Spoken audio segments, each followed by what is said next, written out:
Howdy folks, it's Matthew, your friendly neighborhood technician, and my apprentice Braxton here, making a video for you out of Boise, Idaho. I do wish this episode of Matthew, your friendly neighborhood technician was on a little bit more of a better note, but unfortunately I've gotten to another situation where good intentions have gone from good to bad to worse. So if you follow me and you watch our videos, you might remember this Honda Pilot.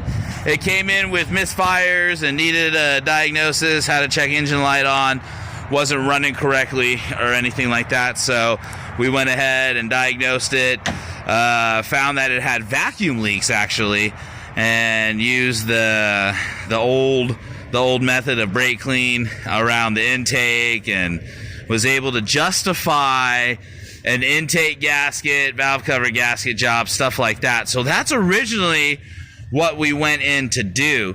And so, but that, as you can see, that intake gasket job ended up turning into a complete head job. And unfortunately, it's just gotten to the point to where I can no longer work with these owners. It's just the amount of stress that's come down upon the job and for what we're trying to do for these poor people.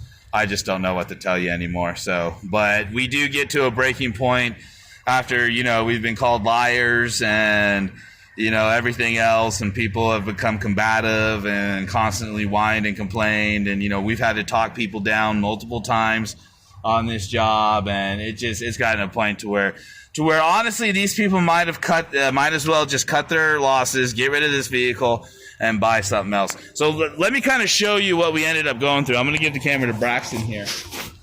Y'all can check this out. Okay. So we were able to justify going in and replacing intake gaskets and all that other stuff. So that's what we started to do.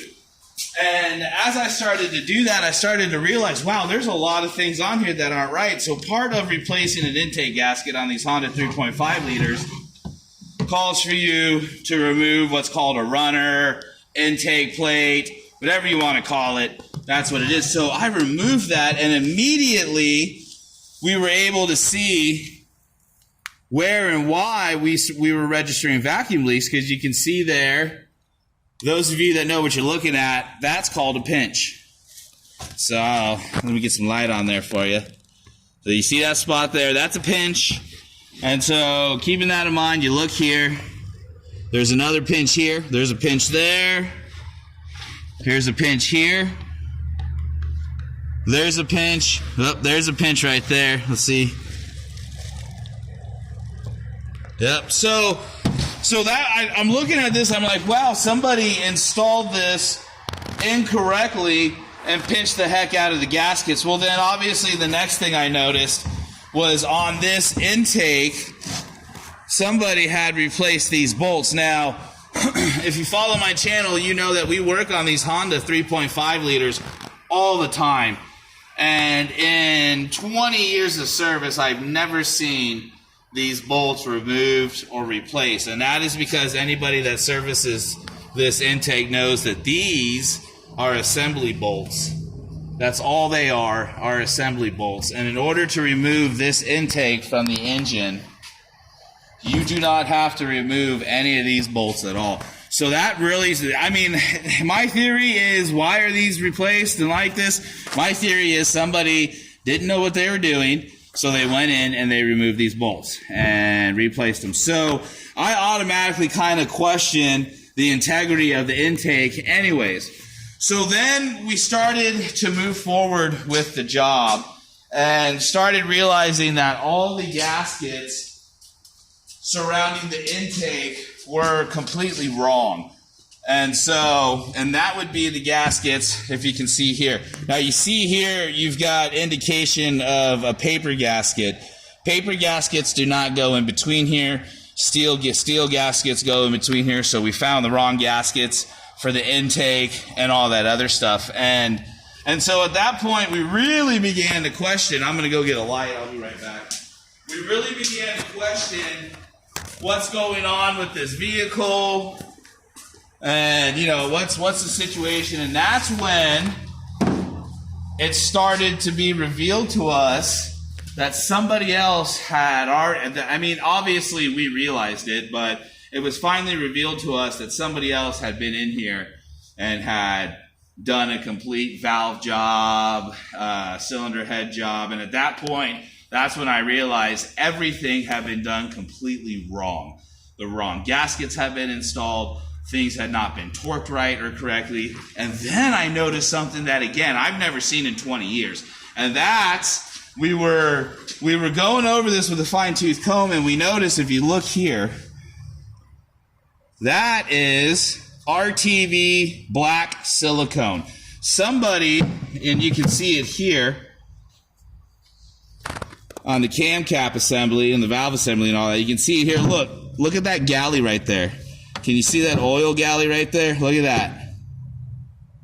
So there's somebody RTV silicone, these end caps, RTV siliconed all this down. Look at this one. This is all silicone down. Oil galleys for the VVT system are completely plugged up and clogged up. So obviously, somebody did not know what they were doing when they put these heads back together. So my machine shop goes through these heads, checks them. They have been machined, okay, but they've also been warped. So they have not been machined right. No telling who did this, what they did. Bottom line is they got to be completely remachined, completely redone. The valves were machined. The owner is correct. Yeah. Yep. Somebody definitely did do a valve job on this, and they did it completely wrong. Now, some of the things we could not see before we broke these heads down were things like our cam lobes. Now, remember, oil galleys and oil ports have been blocked and clogged by the RTV, and you can see the scoring. Look at the scoring on these camshafts. Look at that. That is something else. Just something else. And so we were going to fix all of this, go through it, get it all fixed up. One of the things I questioned my machine shop on was, do we have the ability to actually fix this engine for these people, make it better than what it originally was, so that way they can have a good, reliable car? And my machine shop said, Matt, if it was anybody else in this community, we might say no, but we know your skills, you know our skills. I think we can get together, rebuild these heads, get them installed on this engine, and rebuild this engine back better than what it even was before it came to the factory. Unfortunately, the owners have become extremely difficult to work with. When we called them and explained this to them, the first thing out of their mouth was, I don't believe you. I don't believe them. I don't believe you. I don't believe you. And at that point, what is somebody like me who has put their blood, literally busted knuckles, blood, sweat, tears, stress, lost sleep over it, what am I supposed to do and say when people start becoming combative, defensive, telling me how they don't trust mechanics, they don't trust machine shops? I mean, at that point, I really have no choice other than to say, you don't trust me, you don't trust my machine shop, then I can't continue working for you.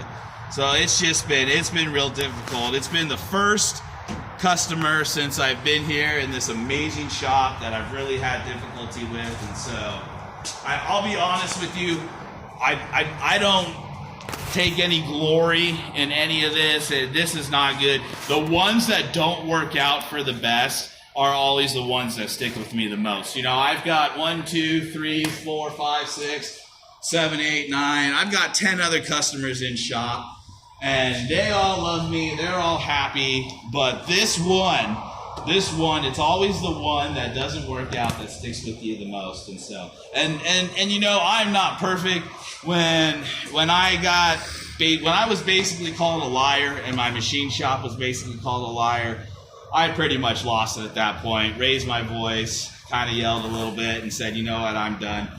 And then after that, we did have another day's worth of just waiting on payment, trying to get things done. And it's the same thing, you know, okay, we'll get you paid, and you don't see any money, and then it's okay, just hang on, I promise I'll get you paid. You don't see any money, and so unfortunately I'm just done. So again, good intentions turn from bad to worse, and it's something else. But you know what I can't do? I think as a person with a good heart, I can't allow something like this to darken my heart towards other people. Because, I've got another family in shop, actually. We've got this Malibu out here. And it's pretty crazy because this Malibu really likes to just rev up all by itself and take on down the road. And so, we got this Malibu sitting back here, guys. You know what? This is a good family. These are good people. And they can't necessarily afford the car repair. So with the success that you see here with the shop, of course I'm going to take that car in. And on my spare time, on the weekends, we're going to get it fixed. We already know what's wrong with it. We're going to get a ignition switch for it. And the shop's covering it.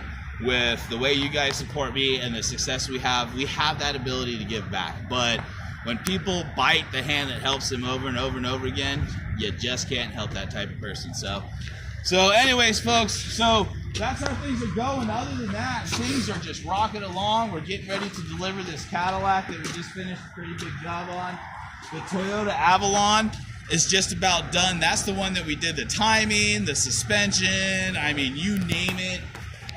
And that white Toyota 4Runner that we put a new engine in, that one's getting ready to go out. So we've got this awesome Tropical bus, so that's pretty cool. That's a V10 Ford Triton, so we're gonna post some videos on that and continuously keep you up to date. All right, everybody, thank you for supporting me. Thank you to everybody that's a part of my YouTube community. Thank you for all the knowledge that you share with other people that are commenting that I can't get to. I think it's really awesome. In the end, let's all work together and do what we can to help each other.